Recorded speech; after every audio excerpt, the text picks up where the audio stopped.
Happy Sabbath po mga kapatid at welcome po sa ating Sabbath School sa umagang ito. At bago po tayo magsimula, tayo po muna ay mag-awitan. Awitin po natin ng hymn number 1, Praise to the Lord, the Almighty, the King of Creation.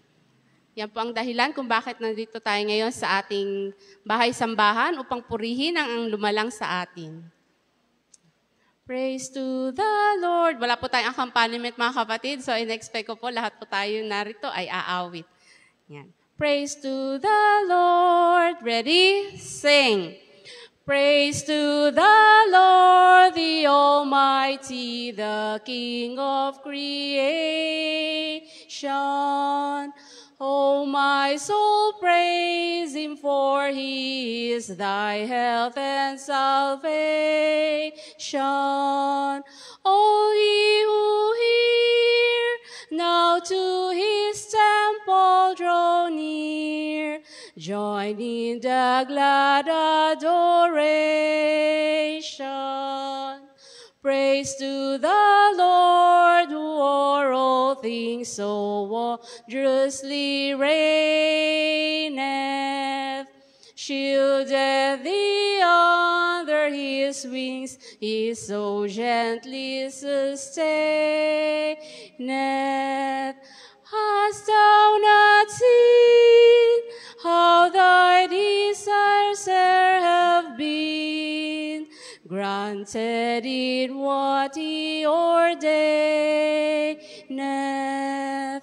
Praise to the Lord, who doth prosper thy work and defend thee. Surely His goodness and mercy here daily attend thee. Ponder anew what the Almighty can do, if with His love He befriend thee. Sa ating pong pagsisimula, tayo pong lahat ay tumayo at awitin natin ang Fairest Lord Jesus. Fairest.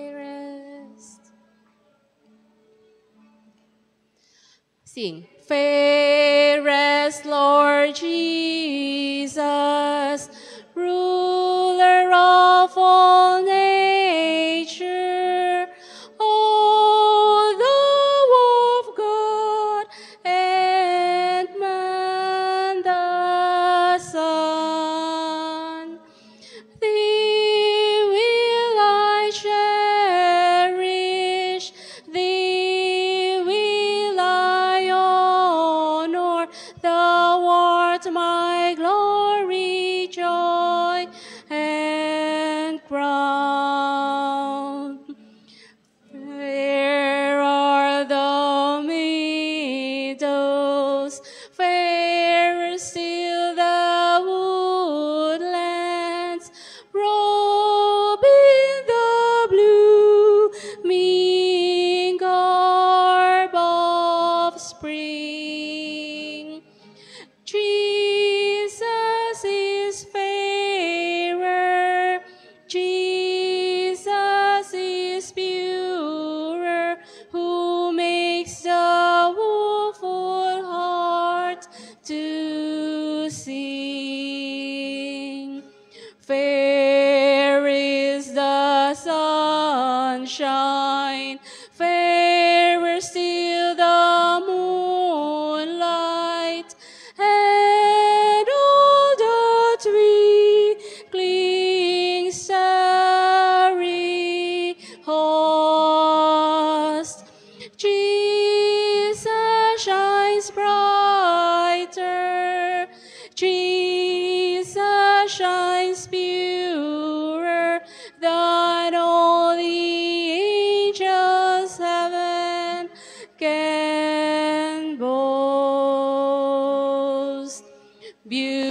Beautiful Savior, Lord of the nations, Son of God and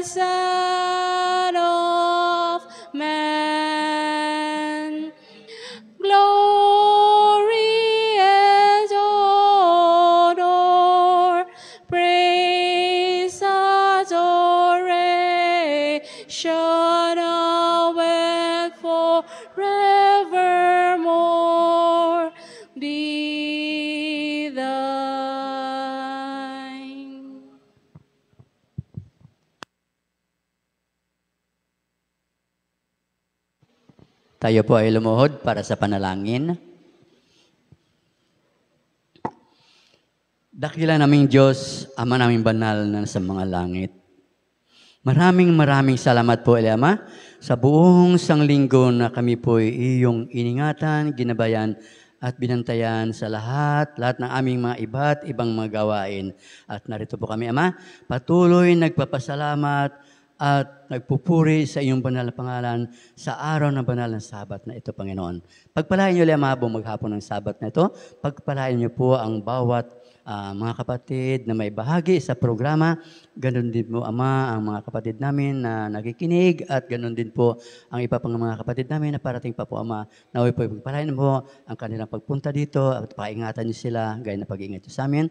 At ganon din po ang mga kapatid namin na sa kanilang mga tahanan. Pagpalain niyo po sila at pakaingatan niyo sila o kung may mga karamdaman po sila, Panginoon, nawa po'y haplusin po ninyo ng iyong mapagpalang kamay. Salamat po, Ama, sa biyaya ng pag-ibig at pagmamahal na patuloy na ipinagkakaloob niyo sa amin. Patawad po uli sa lahat ng aming mga kasalanan na gawa at mga pagkukulang at mga kahinaan. Ito aming dalangin. Patawad po uli sa lahat ng aming mga kasalanan sa pangalan ng aming Panginoong Hesus. Amen.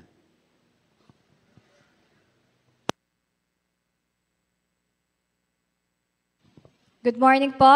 Happy Sabbath po sa ating lahat.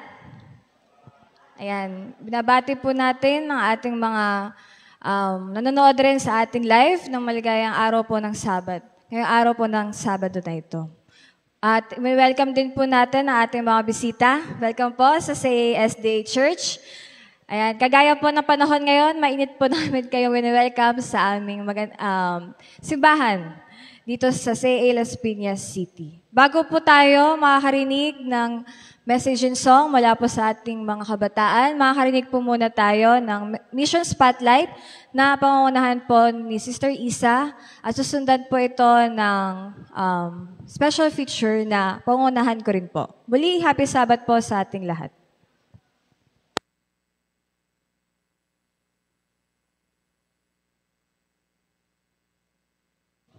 Good morning and happy Sabbath po mga kapatid.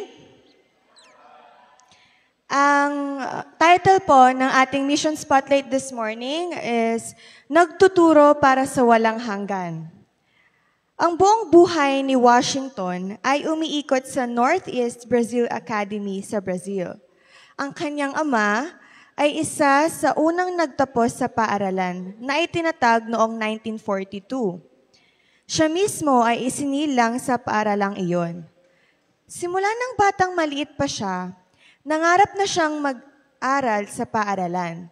Samantalang lumalaki, nagkatotoo ang kanyang pangarap. Nag-aral siya sa paaralan at nagtapos doon at pagkaraay nagtrabaho para sa Brazilian Tax Service.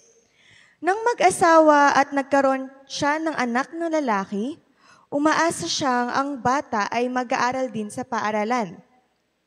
Subalit, isang baha ang naganap noong 2000 na sumira sa paaralan.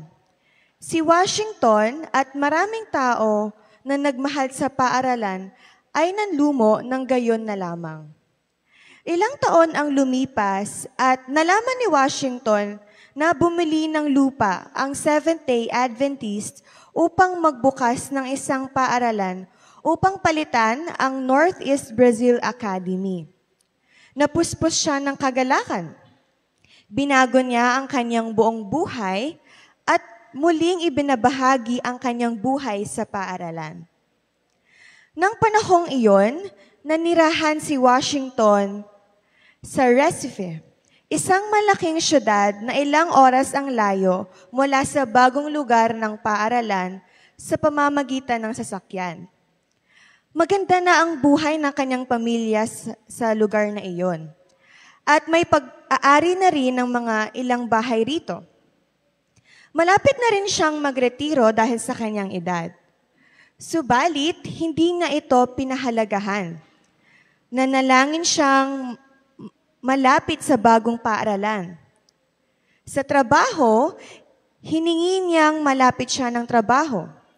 Hindi madali ang magpalit, subalit kung minsan ang mga may edad ng empleyadong malapit ng magretiro ay pinapayagan ng lumipat. Kaya inalok si Washington ng kanyang supervisor na lumipat ng trabaho sa ibang estado ng Brazil. Tinanggap ni Washington ang alok. Ang sabi niya ay, hindi ako maaaring pumunta roon. Gusto kong tumira malapit sa lugar ng bagong Seventh-day Adventist School. Napakahalaga sa akin ng edukasyon. Sabi naman ng kanyang supervisor, talaga bang gusto mong pumunta roon? Ang sagot niya ay oo. Ganoon kasimple ang lahat. Linagdaan ng supervisor ang papel at nagwika. Ngayon, magtrabaho ka na malapit sa lugar ng paaralan. Noong una, hindi nagaganyak ang asawa at anak ni Washington tungkol sa paglipat. Madali ang buhay doon, kung saan malapit sila sa isang malaking shopping center at malapit ang lahat. Ang lugar ng paaralan ay napapalibutan ng kagubatan. Gayunpaman, sumang-ayon din silang lumipat. Bumili si Washington ng lupa malapit sa paaralan at nagtayo ng bagong tahanan. Ipinagbili niya ang 2 niyang bahay sa Recife at ibinigay niya na donasyong pera sa proyekto ng paaralan. Nang mapagsimula ang pagtatayo ng paaralan noong 2007, sabik na hinihintay at binabantayan ang progreso nito. Nasangkot siya sa pangingilak ng pondo at tumulong upang humikayat ng mga estudyante. Binayaran niya ang tuition ng mga estudyante at ibinigay ang kanyang tahanan sa unang prinsipal ng paaralan. At pagkatapos, nagtayo siya ng kanyang ikalawang tahanan malapit sa paaralan. Labis ang kagalakan nang sa wakas, nabuksan ng paaralan noong 2014 at ang kanyang anak na lalaking si Igor ay ang unang batang natala bilang isang estudyante. Ang batang lalaki ay 10 years old. Ngayon, si Washington ay 65 years old at nagretiro, subalit nagpatuloy pa ring nagtatrabaho sa tax office malapit sa paaralan. Nagtapos si Igor sa paaralan at ngayon ay nag-aaral sa isang universidad. Nasisinag sa mukha ni Washington ang pagmamahal sa paaralan habang nagsasalita tungkol sa kanyang pagmamahal sa paaralan na ang buong pangalan ay Pernambucano Adventist Academy. Nasisiyahan siyang ang 3 henerasyon ng kanyang pamilya ay nag-aaral doon at ang kanyang buhay ay magpapatuloy na iikot dito. Sa palagay ko, ang Pernambucano Adventist Academy ay nagtuturo para sa kawalang hanggan, ang sabi niya. Naniniwala akong inilalagay nito ang mga bata sa landas patungong langit. Ang bahagi po ng 13 Sabadong Handok ngayong quarter na kilala ring Quarterly Mission Project Offering ay tutulong sa Pernambucano Adventist Academy na magtayo ng isang malaking sambahan para sa 500 na tao. Salamat po sa inyong panukala na masaganang handok para sa mahalagang proyektong ito.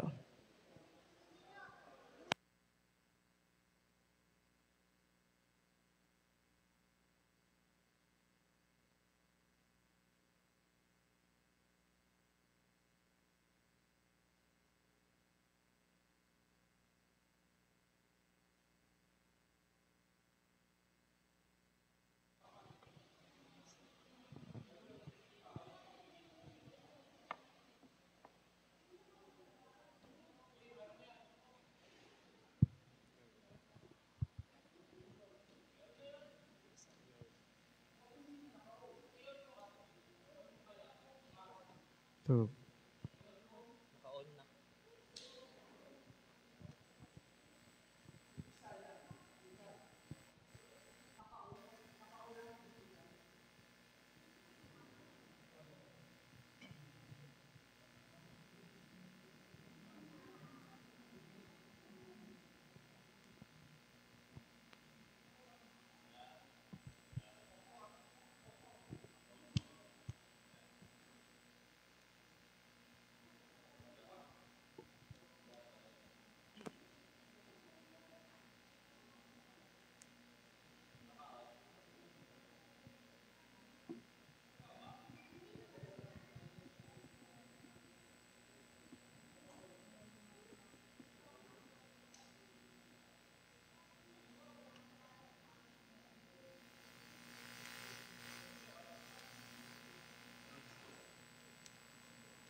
kalipay ko.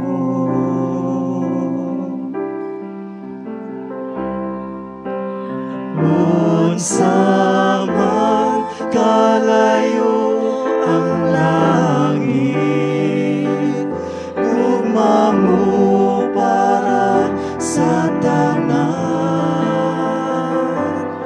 Muluhod ako sa tiilan mo, musimba kanimo o Diyos. Unsa man kalayo ang langit, gugma mo para sa tanan. Ikaw ang kusog, ikaw akong Diyos, o kalipay ko.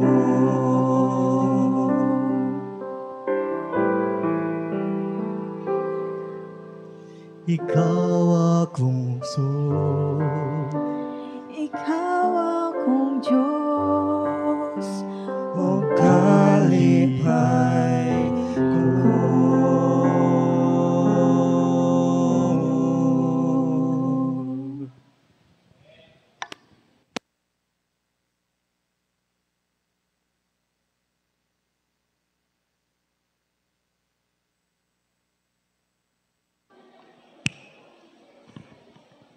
Ayan. Amen po sa ating mensaheng narinig mula sa ating mga kabataan. Ngayon po ay dadako na po tayo sa ating maikling special feature. Ayan. So, ang ating topic po ngayon ay pinamagatan ko pong My Jericho's Wall. Ayan. Alam niyo naman po ang kwento ni Jericho or ang Jericho's Wall. Ayan. Aware naman po tayo doon, ang kwento po ni Jericho. Ayan. So, ngayon po, ay gusto ko pong i-group ang inyong mga sarili into two. Yan. Kung may mga katabi po kayo dyan, sa ating mga bisita, gusto ko pong i-group niyo po ang inyong mga sarili into two. Ayan. Gaya po ng nasa Jericho's story, gusto ko pong isipin muna sa inyong mga sarili kung ano po ang wall in your life. Struggle, obstacles, problems. Isipin niyo po muna in 1 minute. Nakaisip na po tayo. Medyo maingay po. Nagigets niyo po. Gusto ko pong isipin niyo po ang wall in your life. Problems, obstacles, challenges in your life. Meron na po. Yan. At sa inyong partner, gusto ko pong i-share nyo kung ano po ang pwede nyong i-share na problems or obstacles in your life. At gusto ko pong i-share din nyo sa inyong partner kung paano nyo po ito nalalagpasan or nalagpasan sa inyong buhay. I'll give you 3 to 5 minutes to share and reflect in your partner. Kung paano nyo po ito naging successful or paano nyo ito nalagpasan sa inyong mga buhay. Then, babalikan ko po kayo. 3 to 5 minutes lang po. Share with your partner po. Kung ano po ang walls in your life? Sino po? Wala po ako nakikitang nag-share in your partner. Short lang po ito. Short activity. I-share niyo po sa inyong partner kung ano yung wall in your life, Pastor. Na pwede niyong i-share, yung hindi masyadong controversial. And how you overcome those challenges in your life. Gaya po ni Jericho.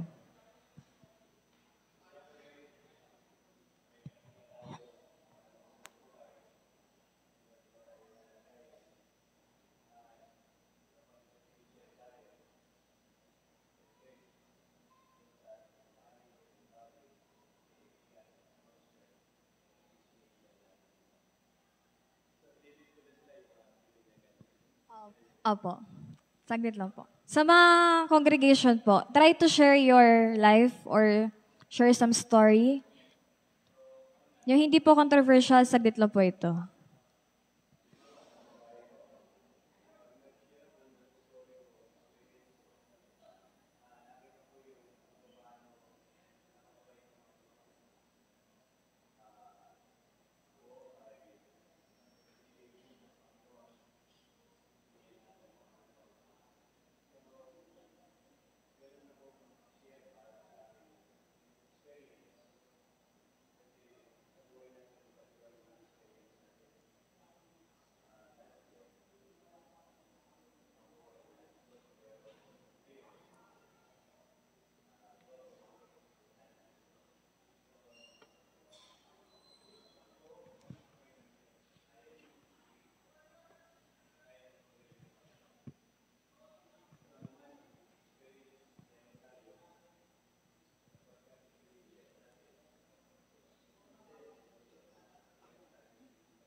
Thank you po sa mga nag-share at nag-participate po sa ating activity.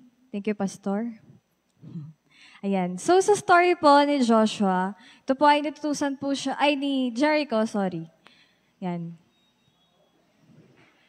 So, yung sabi po sa Joshua 6, 1 to 10, yan. So, yung si Joshua po at his army has just crossed into the promised land. So, yung first test, march around the city silently once a day for 6 days. And on the 7th, march 7 times, then shout.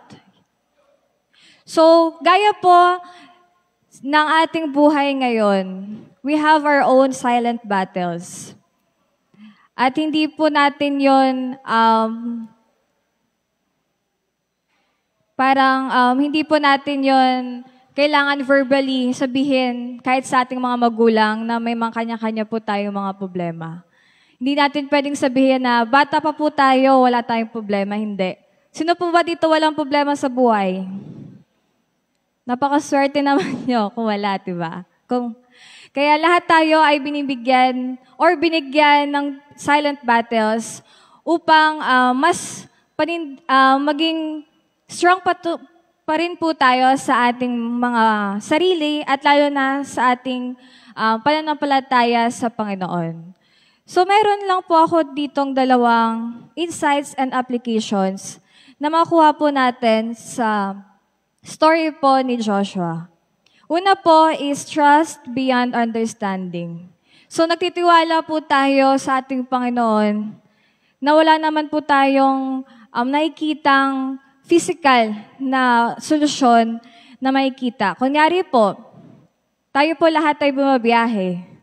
Tayo po ay lahat sumasakay sa jeep, sa bus, sa kotse, sa angkas, sa Grab, di ba?